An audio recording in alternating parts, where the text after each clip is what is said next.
Hello. Look at me, look at me. Get in the picture, get in the picture. Oh yeah. Perfect. Hello everybody, and welcome to One Block Skyblock, but we added horror mods. Now, Auromancy and I are going to be adding horror mods to this One Block Skyblock world, so get prepared for some jump scares, some spooky mobs, and all of that kind of thing. Now, the reason we're not doing this in hardcore is I feel like it'll be pretty obvious as the video goes on, but we're not the smartest players when it comes to horror mods, and we may occasionally jump into the void to avoid dying to some cave dweller or creature, so yeah. Hope you guys enjoy, and let's get on to it. Now, the premise of One Block Skyblock is very simple. Basically, there are a bunch of tiers that you unlock from mining this block. So, for example, if we mine it 200 times, we'll unlock the second tier. And that means that we will unlock a few more blocks so we can get, like, wood and stone and some other tools that we will use to upgrade our base. Now, usually, obviously, you use this as, like, a normal Skyblock world, but because we have a bunch of horror mods hunting us down, we're going to have to do a lot more preparation into it. And the goal is to get through to the Nether and then eventually to the end. So, yeah. We're just going to keep mining this block for a little bit until something happens, and then I'll see you guys again. Okay, so as you can see, we unlocked step 1, which basically means that we have unlocked a bit of wood, and then eventually we'll unlock stone and stuff. Now, this is, as I said before, the way you unlock everything in the world, so yeah. I just wanted to show you guys how it worked in case a few people were confused, but yeah, let's get back to it. Okay, so we kept mining and collecting up the resources for a little bit until we unlocked level 2. And as you'll see, when we unlock level 2, we got access to this villager here. Now, the usefulness of the villagers does... I don't think that was meant to happen. So it seems like there is a couple of bugs that occur when we are playing with 2 people on the server, and a couple of mods which add like gravity and some kind of things to the game, so the villager ended up falling through the platform, which is a very big shame. Now, I was about to say that the usefulness of the villagers does vary, so the first tiers aren't really that useful, so it's not that big of a loss, but it would have still been very nice to unlock some iron, and I think we're going to be a little bit behind now, so it is quite the shame. What the fuck? Get outplayed. Oh, never mind. He was not outplayed. Well, I think we were meant to be standing in the safety area. I think we might need another trapdoor. So yeah, I hope that's proof enough of A, the kind of mods that we're going to be experiencing in this game, and B, I guess the idea of why we can't be playing this in hardcore, because in one block there is literally nowhere for us to go, so if we do try and do anything, it is basically just an instant death, and I feel like it would just be too difficult to play. Now, I'm going to keep going through, we're going to set up some stuff, and I'll see you guys when the next thing happens. Yeah, it's been expanded a bit more here. Oh,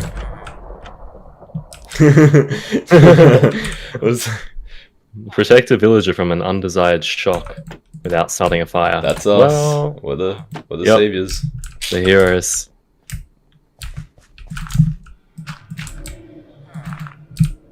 I'm actually paranoid. If we didn't get like attacked straight off the bat, I would have been so fine. What is this? What is that?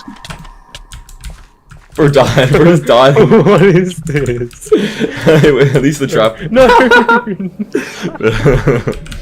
Well, at least we know the trap works. So I hope by this point you guys have figured out what the kind of mods that we have added are. Now, this is obviously why it couldn't be in hardcore once again, but pretty much there's just a bunch of mobs that are going to spawn wherever, and because the currently the only location they can spawn is directly on top of us because everything else is the void, it is very, very dangerous, and we're going to start expanding the platform very soon, because otherwise obviously it's just going to keep spawn camping us and we're going to make no progress. Now, our main goal is obviously to be killing the Ender Dragon, but pretty much right now our main goal is just to survive, so let's get to doing that.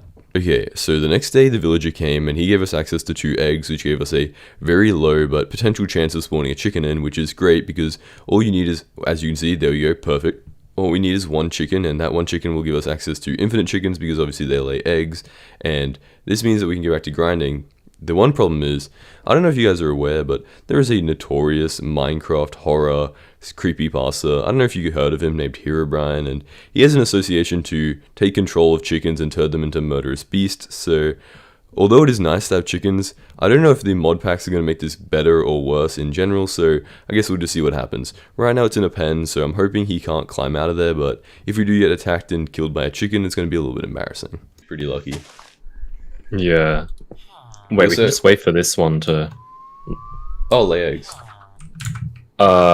You heard that, right? Heard what? The whistling. Nah. um. Stop idling on the safe area. I'm expanding it.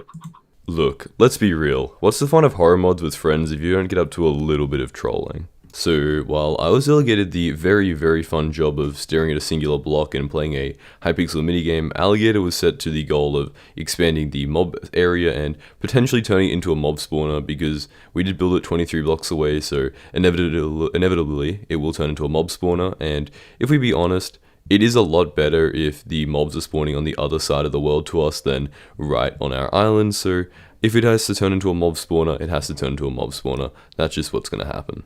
You see, the thing about this mod pack is I actually have no idea what's in it. I just went onto like a random horror mod pack and downloaded it and chucked it in the world. So the first thing I saw was a normal creeper, and it made me pretty excited because I felt like there was probably not going to be a lot of horror mobs spawning in, just the occasional like Herobrine sighting, which we can deal with.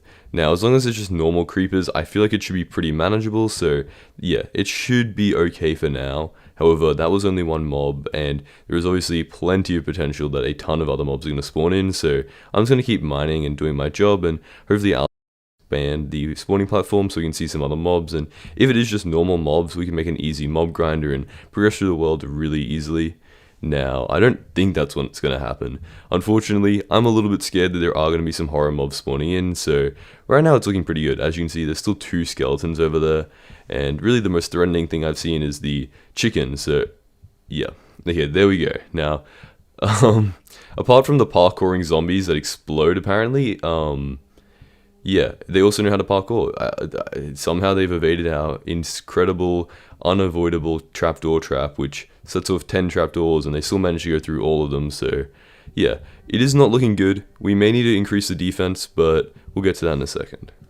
So after unlocking step 4, we were granted access through the villager to an iron pickaxe, and also carrots and potatoes if we killed enough zombies.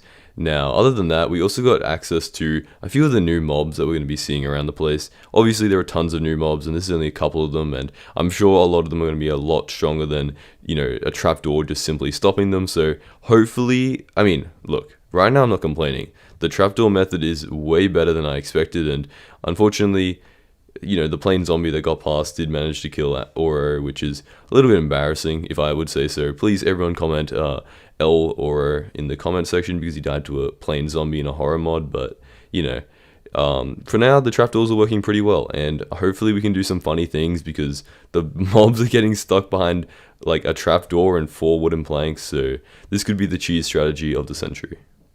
Okay, so I just want to take a very quick second to talk about how effective these mods are, and if you guys do want to try playing them, then I'll be releasing the entire mod pack and the data pack for the world in the next video, so go make sure you check that out. If it hasn't released already, then my apologies, I'm going to make you wait for it. I am a abusive YouTuber, so I do hope you enjoy the rest of the video, but yeah, I just want to talk about the mods don't have that many overpowered items. There are the different swords you can use, which are a cool bonus and definitely do help a little bit against the other mobs, but there are no real overpowered weapons, and we will be fighting for our lives most of the time, so I'm really happy to see that. There is an occasion with mods that there tends to be like one super overpowered weapon you can go for, and it tends to ruin the entire flow of the game, so I'm really happy we don't see that.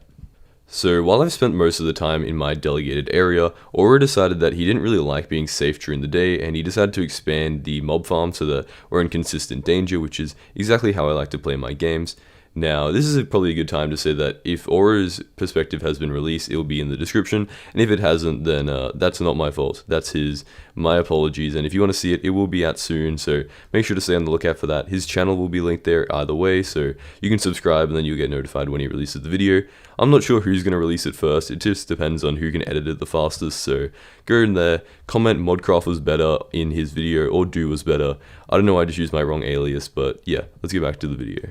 So guys, I have good news and I have potentially bad news. Now the good news is that the mob spawner is clearly working. Now I'm not sure if you can really see it super clearly, but a lot of those mobs look normal, but they're actually modded mobs, so it is going to be a little bit of a problem for us. Aura's got that handled. I'm going to stick over here in my safe little area, and he's going to go out there and die, which is not really my kind of thing, so he's got that down pat. But yeah, the bad news is the mob farm is working.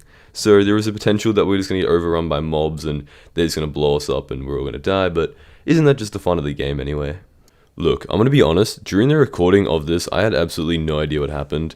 All I saw was the villager spawn in and then a bunch of mobs run over here. I didn't realize they flew across the section just to come over here and infect our villager and make him mutated. For some reason, all of the mobs in this game really... Okay, well, apparently not that specific mob right there, but the mobs in general did like targeting Alligator a lot more than they did me.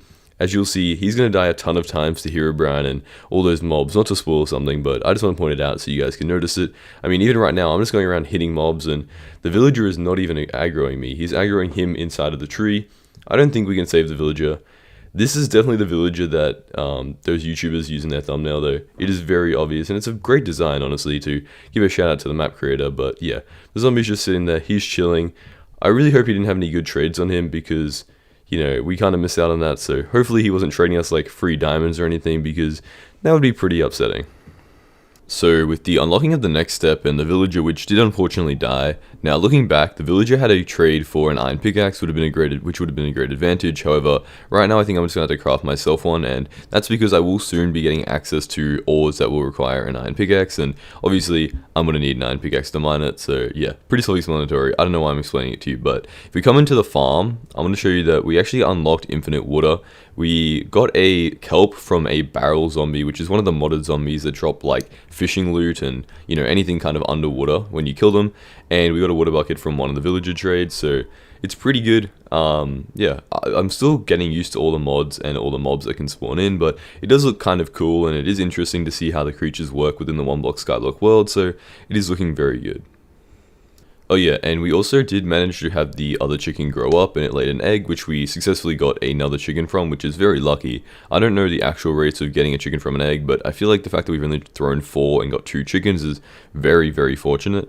Now, in probably a decent amount of time, we're going to be getting enough chickens that we will have a renewable chicken source, which is great, because I am getting tired of eating rotten flesh and rotten fish and stinking and then having flies attack me, so it will be nice to have some normal food for once. Look, I understand. Oh my god, I can't believe I forgot. I forgot you have to move the villager off the one block, otherwise he falls through it. But to be honest, he didn't have very good trades. He traded like 4 apples for a stack of dirt, which is trash, and then like 16 cobble for 4 iron, which is also not that good because we have an infinite source of cobble, iron, and dirt right here, so it's not like he was really adding anything to the game. It's not like we miss out on a lava bucket or anything, so I think we will manage. It is a bit annoying to lose him, but it is what it is. So very conveniently, directly after I started talking about, like, you know, how we didn't miss out on any obsidian, we spawned a trader and we managed to not have him killed, and he did have some obsidian on him. Now, I'm assuming this is how you're meant to get to the nether, but he only traded us 4 obsidian, so we might have to get the lava buckets or do something else. I don't know if I'm missing something, but it is kind of weird that there's like a very small trade limit, so we'll have to figure it out. Now, while obviously this is intended to be a horror mod pack, and we're probably most likely meant to be avoiding most of the mobs, we are still Minecraft players, and if there's anything Minecraft players like to do, it's build farms, and more specifically, automatic farms. So we are going to be trying to build a mob grinder. Now the problem is we don't really know the mechanics of all the mobs, and we are building this out of wood. So if any of the mobs have like a lightning ability or fire, it is going to be very bad for us, or even an explosion ability could end it really horribly, because the mobs will come flying out of the sky infinitely and they will probably kill us. But I don't know, I feel like there's just like that urge of all Minecraft players to build infinite farms of everything, and that's what we're going to do. So hopefully it's going to work out, and hopefully all of the hellish demon mobs are going to die to some simple campfires, because I would really appreciate that. Now, if anyone's curious about what I was talking about before with the chickens, this is what I meant. Herobrine is currently watching us from the form of a chicken, and if there wasn't fences there, we'd probably be dead. Now, it is very funny to me that one trapdoor and a couple of fences are what are protecting us from the literal... Oh my god, what the fuck is that? Hello. Look at me, look at me. Get in the picture, get in the picture. Oh yeah. It's perfect. Oh fuck. Stop. Wait, this guy turned up as well.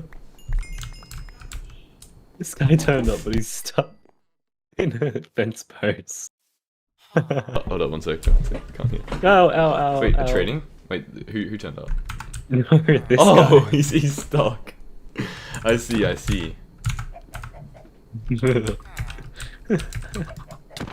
don't want to. That's so convenient. Yeah. So yeah, as you can see, the difficulty is increasing drastically as time goes on. I mean, that hunter man from the fog thing is very, very dangerous, and if we weren't, avoiding it by using one singular trapdoor, as you can see, it reached through and just one-tapped alligator, so it is very, very dangerous. Now, there's also a Herobrine sighting and that other random guy, which I don't even know what he does. He just hunts you down and kills you, and he can't be killed, and I don't know. It is a lot of scary mods, and the difficulty is increasing drastically, so we're going to have to make some changes very, very fast, otherwise we're going to keep dying. So yeah, we just unlocked level 7. Now I'm going to be updating you occasionally on the progress of the mining, because obviously it is very hard to talk about, oh yeah, and then guys, I just mined for like an hour and a half. It's very hard to commentate over that, but that's pretty much what I did. Now this does mean we got a new trader, and unfortunately that means we lost the original lava trade because I didn't get enough gunpowder. And I'm hoping that means we're not soft locked, because that'd be very unfortunate. We have here unlocked some ancient debris, which would be cool if you didn't need to go to the Nether to use it, but yeah. So hopefully we don't need that lava, we can get it some other way, otherwise we are very much locked out of any progression in the game, and that is going to be a massive shame. Now, I probably should have checked this earlier, considering we are playing on mods and we are also playing on a data pack, but apparently there are custom ways to make crafting recipes, like here's the magma block, but there's also apparently custom ways to get lava and that kind of thing, so yeah, probably should check this. This does mean we're not soft locked out of the Nether, which is great to see, because that would obviously have been very annoying. I don't think I need to explain why, but yeah, we gotta try and figure out a way to have these mobs killed, and currently we're debating between magma blocks and campfires, and I think campfires is gonna be better just because, like, they're not a full block, which means you can put hoppers directly under them, and then they will pick up the resources, and I can't really see a reason we use magma cubes, or magma creams, or magma blocks even, actually. But yeah, it is coming along very well, the farm. It is still looking like a big wooden box, which is probably not the safest build material, but we'll see how it goes. Look, out of all the places a villager could spawn, the safest spot is probably not in the mob grinder. Now, luckily for us, he doesn't have very good trade, so it's not like he's that important, but it would be very inconvenient. I don't know why messages keep spawning in chat, by the way, but I keep replying hoping he's going to talk back to me, but I guess not, we're just stranded here. But yeah, no good trades, as per usual. It's very rare that you get something good from them, but it is still worth checking it out. But yeah, I did check through here, just make sure there's no other crafting recipes that require any of these items.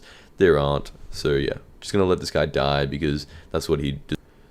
So after unlocking a trade and a crafting recipe that just involves some flint and steel and a water bucket to give me access to lava and then obsidian, I was able to make this nether portal, and we were able to go through. Now I had no idea what I would see on the other side, and unfortunately it looked like it was just a plain nether, which is technically good because it does allow us to make some pretty good farms, because like obviously there are no other mobs anywhere and it's pretty effective. I think what we're going to need to go to the end are obviously going to be some ender pearls, so we're going to have to trade and barter for them and grab some blazes, which should just spawn naturally, so it is all around looking pretty good. However, I was hoping for like a custom one block or something here, so it is a little bit disappointing, and I'm also scared of what type of modded mobs are going to be spawning here, because the nether is a lot worse than the overworld, and the overworld is already pretty bad. So while the nether had been unlocked, there wasn't really that much we could do right now, and our main concern was setting up this farm. Now these trapdoors do work in like a really weird way, and we were trying to make it work so that like we could have the water push them down. This became a massive problem, as you will see in a bit, but eventually we did get it to work. And the problem is the mobs are a lot bigger and their pathfinding works a lot differently to the normal mobs in Minecraft, so we had to make a kind of custom design, and it was a little bit annoying because we didn't want to use anything online, and it was fun to figure it out, but a little bit of a struggle as well.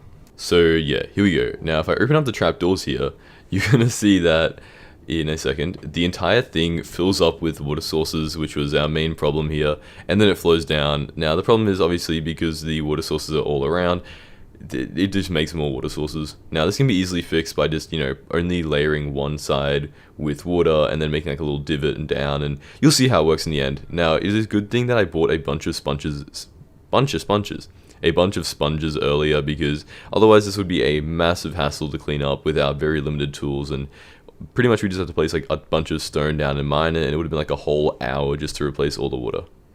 So pretty much how the moon thing works is like the higher the moon, the more gravity we get. So luckily for me we had a tiny moon, but it was still pulling me down, and I really didn't want to die with that bucket of water or any of the other stuff really. I mean, those 30 trapdoors is a lot of wood, and I couldn't really swim my way up, and then, you know, it was just like, I felt like I was gonna die. It wasn't the highest gravity, it was only a tiny moon that spawned in, but it was still enough that I couldn't really swim my way up, and I was kind of stuck here in like a perpetual motion. Now I was hoping that Oro could come over here and save me, but I didn't really know the chances of that. I was getting pretty close, but, and then boom, once it started raining, the effects of the moon cleansed.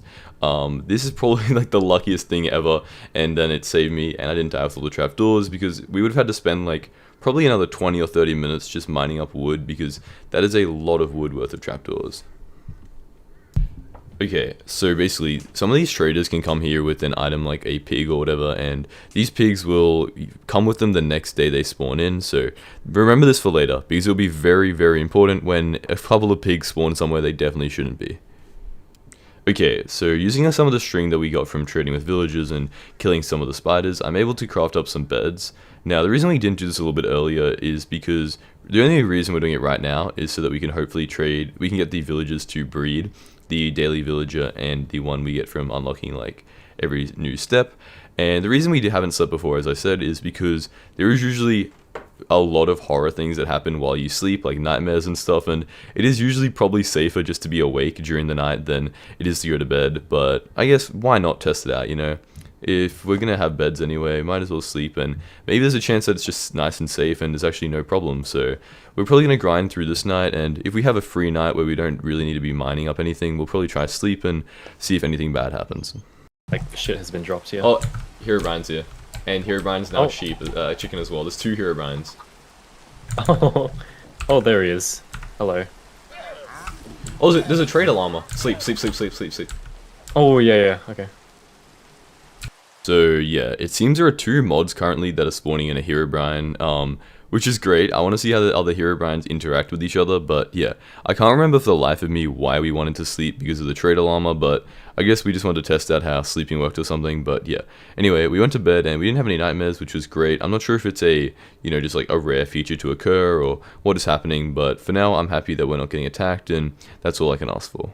Look, I'm gonna be honest, we have a lot of experience between Alligator and I, or Aura and I, in doing redstone. However, this kind of thing was a little bit irritating and it did take a while. Now, as you can see here, we had a failed plan to have some water levels, but eventually we did get it worked out. We had the entire farm set up and it was working very effectively. We did take a break and, you know, just a brainstorm and place down a bunch of grass so that some passive mobs could spawn. However, for the entire duration of this episode, we only spawned in 4 pigs for the entire time. And it was up for a very, very long time, like a couple of hours, so it is a little bit disappointing, but hopefully we'll get some more mobs spawning in the next. Okay, so here you see the Herobrine has spawned in a H, which is how nice of him. I really wonder what happens when he spells his entire name out, if he like, I don't know, summon the boss or something, but I don't think we're going to be around long enough for it to spawn, because that was a very, very long time that we spent building, and he only got his first letter down. As you could see, just next to the H, there was the pigs as well, which is great because we can obviously breed the pigs, and the pigs are nice because I don't really think Herobrine usually takes control of them. They do tend to get in the way as we're building for some reason. As you can see, the chicken in the left of the screen just kind of slightly walking over towards where we're mining. It is a little bit annoying, but by the end of this, we're probably going to have like chickens everywhere because we gave up on having the chickens in their little pen and we just throw eggs around for fun now. I did find a recipe for crafting up some cobblestone as well, so everything is flowing really nicely. So after about 2 hours of building and testing out the redstone and all of that, we have finally got it to successfully work where it opens and closes the trapdoors, which is great to see because it was a major problem. Like, I can't explain how many times we went into a survival world just to test it out, but it is finally working and we should be getting it up and running in a couple of minutes. So as annoying as the redstone and the building process was, I was also struggling with making the storage system and the way it collects items, because apparently you need the minecarts to stop moving for them to deposit things into a hopper, which meant that I had to like remake this entire thing into just a bunch of normal hoppers, and it kind of ruined the cool vibe I had going with this minecart chest, so it is a little bit of a shame, but eventually it did start working, and I'm going to show you guys how fast it does. So after I fix up the hopper system, as you can see, the mobs are dying very aggressively. I'll let you hear it in a second. You can't really hear them. They're actually kind of quiet when they die, other than the ones that like explode. But here is the loot that I got from about 20 minutes of AFKing. If we just check in here, pottery shard, but a whole chest full of random loot. Now, not a lot of this is very useful. However, it is actually pretty like decent. we have some, like, just for progressing through the game, it's good food, leather, bone meal, kelp, all that kind of things is pretty nice. Now, there was no blaze rods or blaze powder, which I was kind of hoping for, but it's fine because we'll just go to the Nether and kill them up in the next episode. But that's probably going to conclude it for this episode. I hope you guys enjoyed, and if you did, make sure you subscribe, because in the next episode we'll be completing the game, and I'll see you guys next time.